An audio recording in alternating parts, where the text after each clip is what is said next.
Hi everyone! I have lots and lots of questions, so I'm going to jump right in so that this video doesn't get too long to upload to YouTube.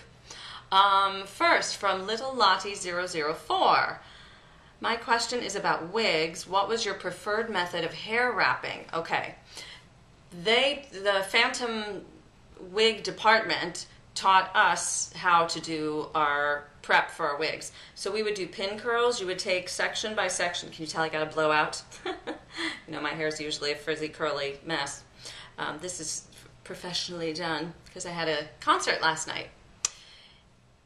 So they would wrap it like this and then shove some bobby pins in there all the way around your head and then cover that with a nylon wig cap, stocking thing, and then they would clip the microphones onto that. I used to wear 2 microphones in case one of them failed in the middle of the show. There was a backup, and a lot of actors sweat a lot during a show. I don't sweat much, but a lot of people do, and they would sweat out one of their mics, so there was always a backup. I think only the Phantom and Christine wore 2 mics at a time. So I'd wear 2 microphones clipped to the wig cap connected by a long cord and a battery pack about the size of a cell phone, like that. They're smaller now, but in my day, that's about the size that they were. And those would be in a little belt thingy around your waist. The microphones would sit on your lower back, and I wore that underneath all of the costumes. So imagine in the little Hannibal costume, that first thing that all the dancers wear, I had 2 battery packs adding bulk to my backside. Thank you very much. Okay, and how long did the wigs last? I want to say they lasted several months.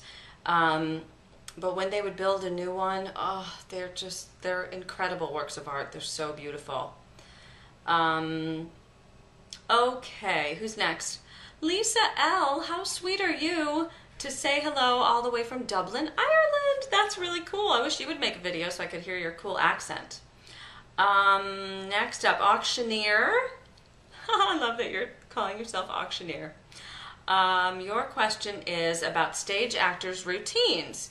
He or she says, I'm particularly curious about your average day.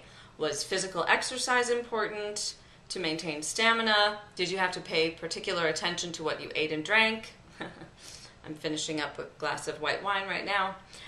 And did you have other routines that helped keep you motivated? Okay.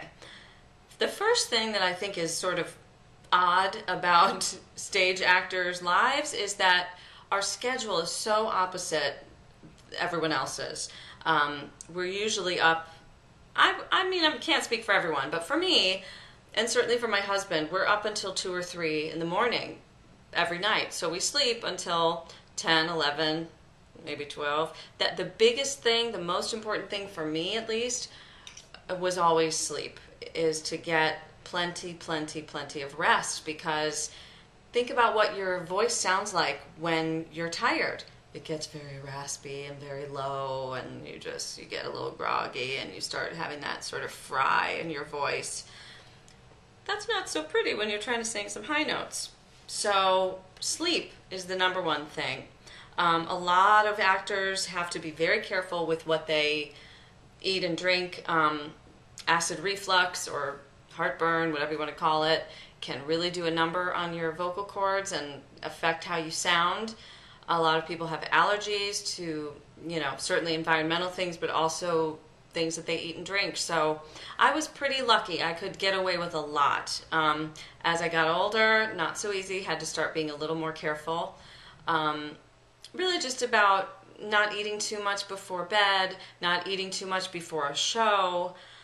And as far as physical exercise, for me, Phantom was such a workout that really what I did the most was just yoga.